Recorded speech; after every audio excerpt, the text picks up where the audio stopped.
भवानी शंकर वंदे श्रद्धा विश्वास रूपिणौ याभ्याम विना न पश्यन्ति सिद्धः स्वान्तः स्थमीश्वरम। हर हर महादेव।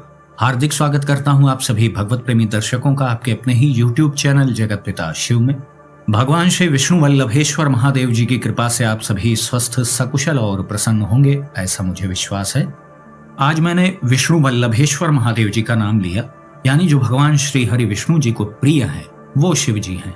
भगवान शिव जी का एक नाम विष्णु वल्लभ भी है, तो भगवान श्री हरि तो महादेव जी को बहुत पसंद करते हैं, ऐसा शास्त्रों में वर्णन है। यह नाम ही सबसे बड़ा प्रमाण है इस बात का। वैसे तो भगवान राम जी ने स्वयं सिद्ध कर दिया इस बात को, और भगवान श्री कृष्ण जी ने भी स्वयं सिद्ध किया है। शिव महापुराण पढ़ के देख सकते हैं आप। भगवान परशुराम जी ब्राह्मणों के अधिपति, वो तो महादेव जी के शिष्य ही हैं। समस्त नवग्रह भी महादेव जी के प्रति कृतज्ञ रहते हैं, चरण वंदना करते हैं महादेव जी की। सृष्टि का सबसे बड़ा भक्त कोई है तो वो भी महादेव जी ही है, किसी को शंका होनी नहीं चाहिए इस बात में। भगवान बजरंगबली जी कौन है? भगवान महादेव जी का ही स्वरूप विस्तार वो भी हैं। अब आप सोच रहे होंगे कि वीडियो तो इस विषय पर है कि सबसे बड़ा भगवान कौन है, और आप सबके मन में यही आ रहा होगा अभी कि भाई इनके तो इष्ट देव महादेव जी हैं, इसलिए हर बात में वो उन्हीं को सर्वश्रेष्ठ सिद्ध कर रहे हैं। यही बात कुछ लोगों के मन में आ रही होगी, यद्यपि सब लोगों के मन में नहीं आ रही होगी, क्योंकि सब आज ही मुझसे नहीं जुड़े हैं, कुछ बहुत पहले से जुड़े हैं, तो उन्हें अच्छे से यह विषय पता है। अब कोई भावावेश में आकर के कुछ भी सोच ले तो उसका मैं जिम्मेदार तो हूं नहीं। मैं तो केवल तथ्यों पर बात कर रहा हूं, और आगे भी और भी तथ्य मैं आपको बताऊंगा, और आपको अंत में यह स्पष्ट हो जाएगा कि कौन सबसे बड़ा भगवान है। बस वीडियो के अंत तक आप बने रहें। अभी 2-3 दिन पहले एक वीडियो बनाया गया था जिसमें यह बताया गया था कि अपने जीवन के बंधन को आप पहचाने। आत्मविस्मृति के कारण आप कैसे बंधन में फंस गए हैं, माइक शक्ति से आप कैसे मोहित हो गए हैं, यह सब विषय उस वीडियो में बताया गया था। तो एक महानुभाव को ये बड़ा बुरा लग गया कि आपने माता जगदम्बा को माया कैसे कह दिया। यद्यपि मैंने उनके कमेंट का जवाब भी दिया था और बताया भी था कि मैं तो तथ्यात्मक बात कर रहा हूँ, शास्त्रोक्त प्रमाणित बात कर रहा हूँ। लेकिन बाद में उन्होंने अपना स्तर दिखा दिया और अच्छे से बता दिया कि वो किस पेड़ के फल हैं। भाषा की मर्यादा क्या होती है उनको पता ही नहीं था, और वो दावा कर रहे थे कि वो महादेवी माँ जगदम्बा के बहुत बड़े भक्त हैं। और जब मैंने ऐसा कहा कि ये तो शास्त्रोक्त बात मैं बता रहा हूँ, तो उन्होंने ये भी उत्तर दिया कि मैं कोई शास्त्र को मानता ही नहीं हूँ, शिव जी विष्णु जी आदि सब तो बच्चे हैं। तो मैं ये प्रकरण इसलिए बता रहा हूँ, इस तरीके के कमेंट्स मेरे पास रोज आते रहते हैं, लेकिन मैं आपको बताना ये चाह रहा हूँ उसके माध्यम से कि देखिए, बुद्धि भ्रष्ट इसी को कहते हैं। खुद दलदल में गड़े हुए हैं और बाहर निकलने का दम्भ भर रहे हैं। खुद दलदल में आप फंसे रहेंगे तो जितना भी बल लगाएंगे आप अंदर ही घुसते चले जाएंगे, बाहर नहीं निकल पाएंगे। बाहर तभी निकला जा सकता है जब दृढ़ भूमि पर खड़ा हुआ कोई आपका सहयोग कर दे। इसीलिए गुरु का महत्व बताया गया है। लेकिन यहाँ तो सब स्वयं गुरु बने हुए हैं ना। डॉक्टर सबको बनना है, डॉक्टरी किसी को पढ़ना नहीं है। और ज्यादा बात करने लगो तथ्यों पर तो खुद ही मुंह से अपने कहने लग जाते हैं मैं तो शास्त्रों को ही नहीं मानता हूँ। अब आप देखिए दोगलापन, देखिए कि उसी शास्त्र में बताए हुए देवी देवताओं को मानना है। भाई अपने कल्पित देवी देवता बना लो, फिर उनके विषय में कुछ भी बोलते रहो तो कोई आपत्ति किसी को नहीं होगी। मैंने एक श्लोक उस वीडियो में बोला था, आप सबको याद होगा, ज्ञानी नाम अपि चेतांसी देवी भगवती हिसा पलादा कृष्ण मोहाय महामाया प्रयच्छति। तो माता जगदम्बा की जो माइक शक्ति है वह बड़े बड़े विद्वानों को भी मोहित करके भ्रम में डाल देती है। यही अर्थ है इस श्लोक का। ये श्री दुर्गा सप्तशती का बड़ा प्रमुख श्लोक है, हर देवी भक्तों को कंठस्थ भी होगा ये। और बड़े बड़े जो देवी भक्त हैं वो कमेंट में आकर के बताते हैं कि देखो भाई मैं बहुत बड़ा देवी का भक्त हूँ, और कैसे तुमने उन्हें माया कह दिया। और फिर जब शास्त्रों की बात की जाएगी तो कहेंगे मैं शास्त्रों को मानता ही नहीं हूँ। सबसे अच्छा मार्ग है, आजकल यही भसड़ मची हुई है। जिसको देखिए बस वो अपने इष्ट देव को तो खूब बता रहा है, लेकिन दूसरे के इष्ट को नीचा दिखाने का काम कर रहा है। इस व्यक्ति ने बहुत से अपशब्दों वाले कमेंट भी किए थे, और सबसे अंत में इसने क्या देखिए किया, कुटिल दिमाग की आप देखिए उपज। उसने लिखा कि ये तो पाखंडी व्यक्ति है, ये शैव नहीं है, ये तो राम की तारीफ करता है। मतलब आप देखिए लोगों की बुद्धि भ्रष्ट होने का स्तर देखिए कितना भयंकर होता जा रहा है। मतलब कोई शिव भक्त राम जी की तारीफ कर देगा तो बहुत बड़ा अपराध हो गया। वो अलग बात है कि भगवान श्री राम जी उन्हीं शिव जी के भक्त हैं, हर शिव भक्त के गुरु भाई हैं श्री राम जी, और अपमान करने में कोई कमी नहीं है किसी को। सच्चाई तो यह है कि ऐसे मतिमंद लोग ना माँ जगदम्बा के भक्त हो सकते हैं, ना महादेव जी के भक्त हो सकते हैं और ना श्री हरि विष्णु जी के भक्त हो सकते हैं। ये लोग केवल आत्ममुग्ध लोग हैं। आत्मविस्मृत से भी उच्च स्तर का एक दोष है आत्ममुग्ध हो जाना, अपने आप को ही बस सर्वस्व समझ लेना। तीर्थराज प्रयाग में अभी महाकुंभ का आयोजन हुआ, सारा विश्व उमड़ पड़ा, सभी ने देखा। उसी दुर्लभ संयोग में एक बहुत बड़े बाबा का भी उदय हुआ था, आप सब लोग जानते हैं, जो बड़े ही थोड़े समय में हर लीलाएं कर चुका है, आप सबको पता होगा। पहले तो बहुत मुस्कुरा करके बड़े अच्छे से जवाब दिया करता था, अब तो उसके अंदर आत्ममुग्धता का भाव इतना भयंकर आ चुका है कि वो कहता है कि मैं कल की अवतार हूँ। 2-3 महीने में ही सारी लीलाएं उसकी हो गई, पुलिस भी पकड़ ली, पॉडकास्ट में भी जा चुका, स्टूडियोज में भी पहुंच चुका, वहां पे भी अपना तांडव दिखा चुका, और अब वो कहता है कि मैं तो कल की अवतार हूँ। तो देख लीजिए, यही सब विकृति मची हुई है आजकल। दुनिया कहां से कहां पहुंच गई। यहाँ आज तक शैव और वैष्णव का ही झगड़ा मचा हुआ है। शैव वैष्णव शांत हो जाते हैं तो फिर शाक्त संप्रदाय वाले आ जाते हैं। सनातन धर्म की फिर बात कौन करेगा। मैं इसी बात पर ध्यान केंद्रित कराना चाह रहा हूँ इस वीडियो के माध्यम से। आपस में ही लड़े पड़े हैं सब लोग। इतनी फुर्सत सबको हो गई है कि कमेंट कर करके बताया जा रहा है कि मैं जगदम्बा का बहुत बड़ा भक्त हूँ, और जगदम्बा को माया क्यों कह दिया गया। अब आप सुन लीजिए, अब देवी भागवत महापुराण का मैं श्लोक बोलने जा रहा हूँ, अब सुन लो। अब जिन्होंने वो कमेंट किया था, मैं उनको उत्तर दे रहा हूँ कि भाई थोड़े रुपए खर्च करो और जा करके देवी भागवत महापुराण खरीद के लाओ, और उसमें 7वें स्कंद का 33वां अध्याय देखना। संस्कृत तो आप पढ़ नहीं पाओगे, मुझे अच्छे से पता है, क्योंकि आप शास्त्रों को ही नहीं मानते हो, तो संस्कृत मैं पढ़ देता हूँ। देवी स्वयं पर्वतराज हिमाचल से कहती हैं, मनमाया शक्ति संक्लिप्तम जगत सर्वम चराचरम सापि मत्तः प्रथम माया नास्त्येव परमार्थता व्यवहार दृशासेयम विद्या मायेति विश्रुता तत्व दृष्टया तु नात्सेव तत्वमेवास्ति केवलम। अब इसका अर्थ सुनिए। माता जगदम्बा हिमाचल राज्य से कहती हैं, यह संपूर्ण चराचर जगत मेरी माया शक्ति से ही उत्पन्न हुआ है। परमार्थ दृष्टि से विचार करने पर वह माया भी मुझसे पृथक नहीं है। व्यवहार दृष्टि से वह विद्या ही माया नाम से प्रसिद्ध है। तत्व दृष्टि से भेद संबंध नहीं है, मतलब दोनों एक ही तत्व हैं। ठीक है, अब इसका श्लोक भी बता दिया गया, अर्थ भी बता दिया गया। अब बचने का यही रास्ता है कि मैं तो शास्त्रों को मानता ही नहीं। तो भैया ऐसे लोगों को दूर से ही प्रणाम है। आप आके फिर परिचय क्यों देते हैं कि मैं बहुत बड़ा महादेव जी का भक्त हूँ, या महादेवी का भक्त हूँ, या विष्णु का भक्त हूँ। मैंने थोड़ी ना परिचय मांगा है किसी से। और उसी वीडियो में, इसके पहले का जो वीडियो था, उसी में आप सबको बताया था कि आजकल ये भी दुर्वृत्ति है, परिचय देने में सब परेशान है। अरे तुम बहुत बड़े भक्त हो तो इसका परिचय क्यों दे रहे हो। सबसे बड़ा प्रश्न चिन्ह यहीं पे लग जाता है। जो बहुत बड़ा भक्त होगा वो अपना परिचय नहीं देगा, चिपकेगा नहीं लोगों से। वो यहाँ यथार्थ सत्य वाली बातें होती हैं इस चैनल पे। यहाँ कोई कपोल कल्पना और गप्पबाजी नहीं होती इस चैनल पर। तो इस तरीके के विषय मेरे सम्मुख लाए ही ना आप लोग। भाई आप कमेंट करोगे तो उसका जवाब यहाँ से दिया जाएगा, और जब तक आप भाषा की मर्यादा बनाए रखेंगे, शास्त्रों का सम्मान करेंगे, तो आपसे बहस की जाएगी। लेकिन आप भाषा की मर्यादा भूल जाएं तो फिर ये संभव नहीं। स्वस्थ वार्ता करें, चर्चा करें विषयों पर, ये तो अच्छी बात है, उसमें क्या बुराई है। अब कोई महामूर्ख ही व्यक्ति तो होगा वो जो माता जगदम्बा को महामाया कहने पे बुरा मान जाए। ठीक है, तुम बुरा मानते रहो। दुर्गा सप्तशती तो उसी बात की महिमा बखान कर रही है। देवी भागवत का अभी श्लोक आपके सामने पढ़ के सुना दिया। अब भाई थोड़ा पैसा खर्च करो, जाके खरीद करके लाके चेक कर लो कि मैंने श्लोक सही बोला है या मनगढ़ंत श्लोक बना लिया कोई। आगे ना विश्वास हो तो और श्लोक सुना देता हूँ। पहले दूसरे के बाद ये तीसरा चौथा श्लोक भी सुन लीजिए। साहम सर्वम जगत सृष्टा तदंतः प्रविशाम्यहम माया कर्मादि सहिता गिरे प्राण पुरः सरा लोकांतर गतिर्नोचेत कथम स्यादिति हेतुना यथा यथा भवन्तेव माया भेदास्तथा तथा।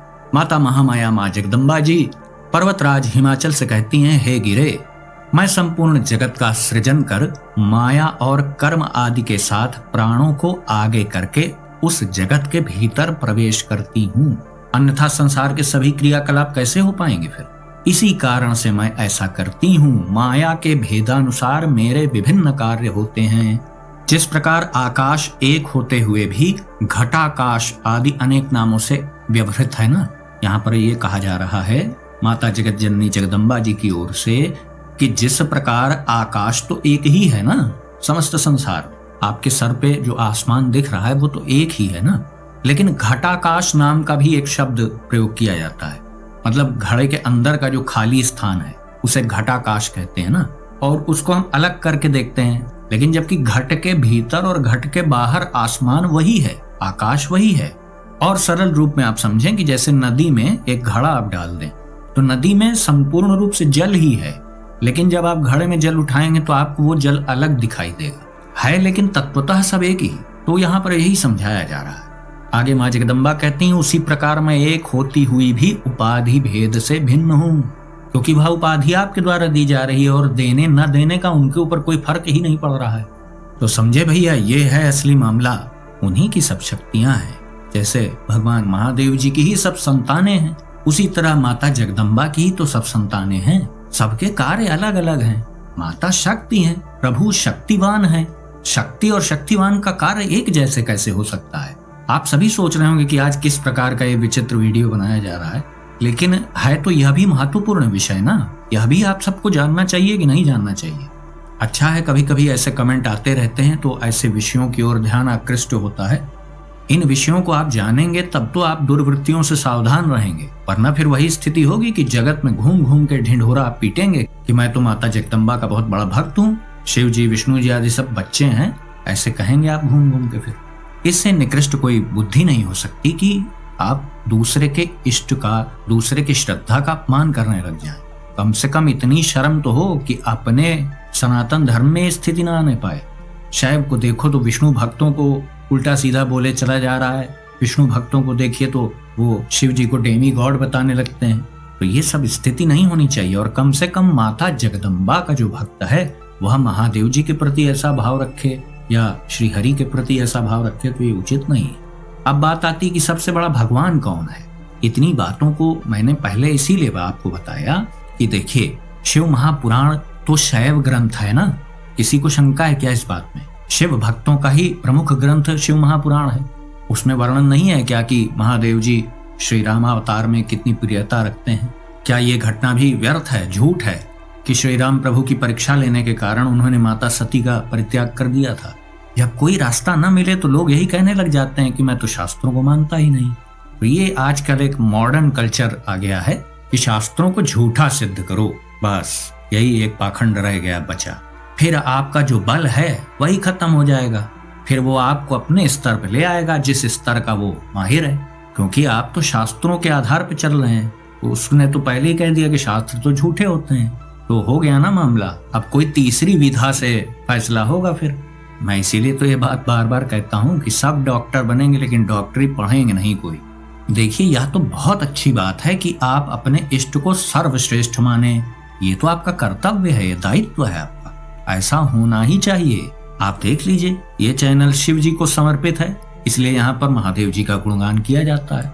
लेकिन मैं ये किसी पे थोपता नहीं हूँ कि अगर तुम्हारे इष्ट श्री हरि हैं तो उन्हें छोड़ो, महादेव जी को पकड़ लो। पहले ये समझो कि भक्ति के बेसिक नियम क्या हैं। दूसरों को ज्ञान देने से पहले ये बहुत आवश्यक होता है। पहले ये सीख जाइए अच्छे से, फिर आपसे त्रुटि भी नहीं होगी, कोई आपको कुछ कह ही नहीं सकेगा। हाँ, वो लोग अवश्य कहते रहेंगे जो शास्त्रों को मानते ही नहीं। जो शास्त्र को ही ना माने तो वो सनातन धर्म को कहाँ मान रहा होगा? इस भ्रम में पड़े हैं आप। जो मुंह फाड़ के आसानी से ये बोल दे कि मैं तो शास्त्रों को मानता ही नहीं हूँ, तो फिर उसके लिए क्या रह गया है? डॉक्टरी तो वही पढ़ेगा जिसका डॉक्टरी में विश्वास होगा, जिसको ये पता होगा कि डॉक्टर बन जाने के बाद इलाज किया जा सकता है, वही डॉक्टरी पढ़ेगा। जिसे उसमें श्रद्धा नहीं है लेकिन डॉक्टर भी बनना है तो झोला छाप डॉक्टर बनेगा वो। तो मुख्य बात है कि आप अपने इष्ट को सर्वश्रेष्ठ माने। ये बहुत अच्छी बात है। ये तो अपेक्षा की जाती है हर भक्त से कि वो अपने इष्ट को सर्वश्रेष्ठ माने, लेकिन दूसरों के इष्ट के प्रति इस तरीके की टिप्पणी नहीं करनी चाहिए। करोगे तो फिर सामने वाला भी तो फिर आपको जवाब देगा। ये है इसका सही सा उत्तर। तो अपने इष्ट को सर्वश्रेष्ठ माने। जो ये प्रश्न आता है सबसे बड़ा जो भगवान है, इसका उत्तर भी सबके लिए भिन्न भिन्न है। एक ही इंजेक्शन सभी बीमारों को थोड़ी लगा दिया जाता। अब आप इस बात को समझें।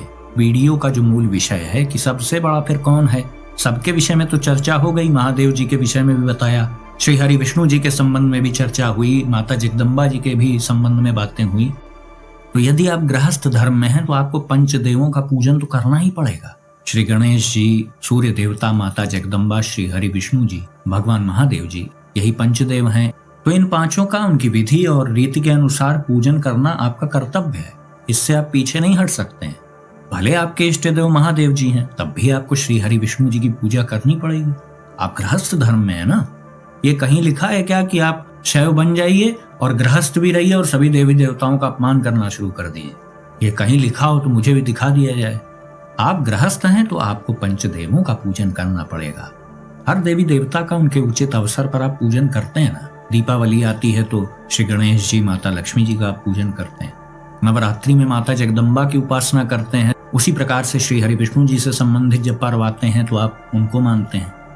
तो इसी प्रकार से एक सदगृहस्थ का ये दायित्व है कि वो पंचदेवों का पूजन करे, अपने इष्ट देव को सर्वश्रेष्ठ माने। तो फिर कोई झंझट ही नहीं, ना कोई झगड़ा।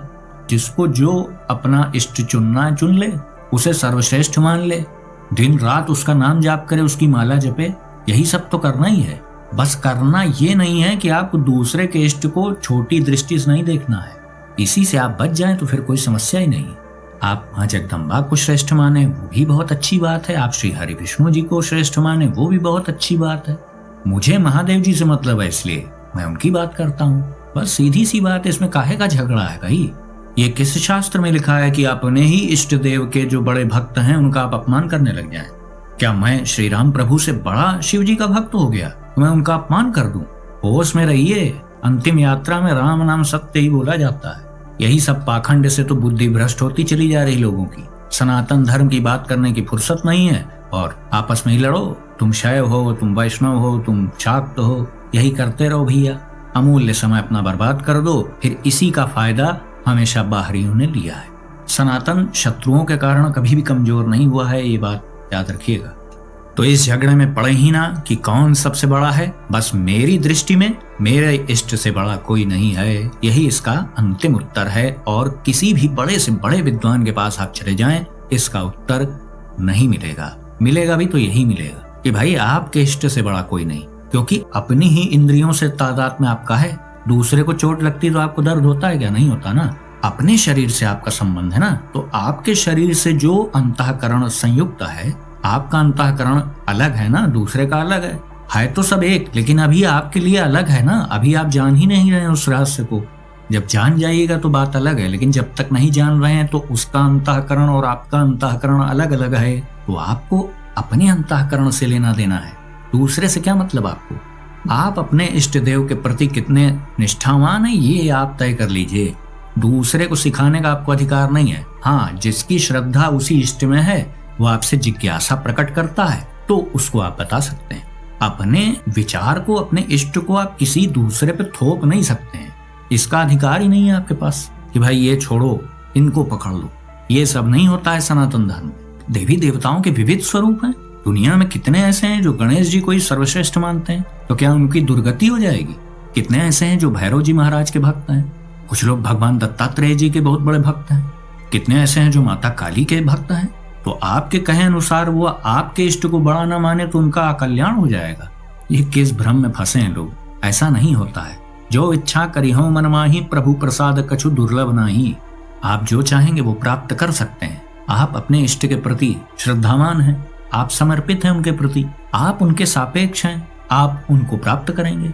दुनिया से क्या लेना देना है आपको। जो आ गया आपकी सभा में बैठ गया उसका स्वागत है। मेरा वीडियो भी जो सुनने आ गया उसका स्वागत है। अब मैं खींच खींच के थोड़ी कहीं लाऊंगा। मैंने जीवन में आज तक किसी को शेयर नहीं किया अपना वीडियो। अंत में औपचारिकतावश सब्सक्राइब करने के लिए इसलिए बोल देता हूँ, वरना कुछ लोग फिर ये कहने लग जाएंगे देखो कितना अहंकारी है ये, लोगों से रिक्वेस्ट नहीं करता है। तो इसलिए मैं कर देता हूँ। अच्छी बात है, आप ही लोगों का चैनल है, इसका विस्तार होगा तो और दूर तक ये बात पहुंचेगी।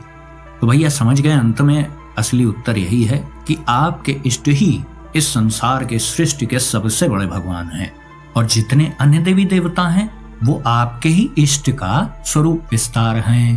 तो आप शिव जी के बहुत बड़े भक्त होंगे ना, तो कभी भूल से भी भगवान श्री राम जी के प्रति अपशब्द निकालने का प्रयास मत कीजिएगा। जब भी कोई शिव भक्त श्री राम प्रभु की थोड़ी सी भी तारीफ कर दे, प्रशंसा कर दे, तो कुछ लोगों को बुरा लग जाता है। ऐसा नहीं होना चाहिए। हम श्री राम प्रभु से बड़े हो गए हैं क्या? अन्य कोई क्या कहता है आपको क्या लेना देना है। आप तो अपनी बुद्धि को पवित्र रखिए। मूल बात बस इतनी सी है कि आप अपने इष्ट को इस संसार की आखिरी शक्ति समझिए, सबसे श्रेष्ठ समझिए, सबसे बड़ा भगवान उसे ही मानिए आप। यही सबसे उत्तम मार्ग है, इसी में कल्याण है। लेकिन इसी के सापेक्ष एक दूसरी और भी महत्वपूर्ण बात इतनी सी है कि किसी अन्य के इष्ट का अपमान न करें, क्योंकि यथार्थ रूप में यदि आप अपने इष्ट के बहुत बड़े भक्त होंगे तो अन्य देवी देवताओं का आप अपमान कैसे कर सकते हैं, क्योंकि वो तो उन्हीं का स्वरूप विस्तार है। तो बात समझ में आ गई ना कि यदि शिव जी के आप बहुत बड़े भक्त हैं तो आप राम जी का अपमान कैसे कर सकते हैं। यदि कर रहे हैं तो आप शिव जी के भी भक्त नहीं हैं। शास्त्रों में ये सब बातें घुमा फिरा कही गई हैं। अब विस्तार से कोई बताने वाला आपको ना मिले तो मेरा क्या दोष है। तो मैं समझता हूं कि आप सभी को बिल्कुल स्पष्ट हो गया होगा कि आपके ही इष्ट सबसे बड़े और सबसे श्रेष्ठ हैं। उन्हीं को सबसे श्रेष्ठ मानना ही कल्याण का मार्ग है। तो आज का वीडियो हम यहीं समाप्त करते हैं। आशा करता हूं जो भी जानकारी आपको दी गई वो आपको अच्छी लगी होगी। यदि वीडियो पसंद आया तो इसे लाइक करें, अपने मित्रों बंधु बांधवों के साथ शेयर करें। यदि इस चैनल का वीडियो आप पहली बार देख रहे हैं तो कृपया इस चैनल को सब्सक्राइब करें और बेल आइकन को भी अवश्य प्रेस कर दीजिएगा, जिससे आगे आने वाले जो मेरे वीडियोस हैं उसकी सूचना आपको सही समय पर प्राप्त हो जाए। तो भगवान श्री दर्वेश्वर महादेव जी से मैं ऐसी प्रार्थना करता हूँ कि वो आप सभी को सदा सुखी, स्वस्थ और ऊर्जावान बनाए रखें। मिलते हैं अगले वीडियो में एक नई और उपयोगी जानकारी के साथ। तब तक के लिए आप सभी भगवत प्रेमी भक्तों को हर हर महादेव।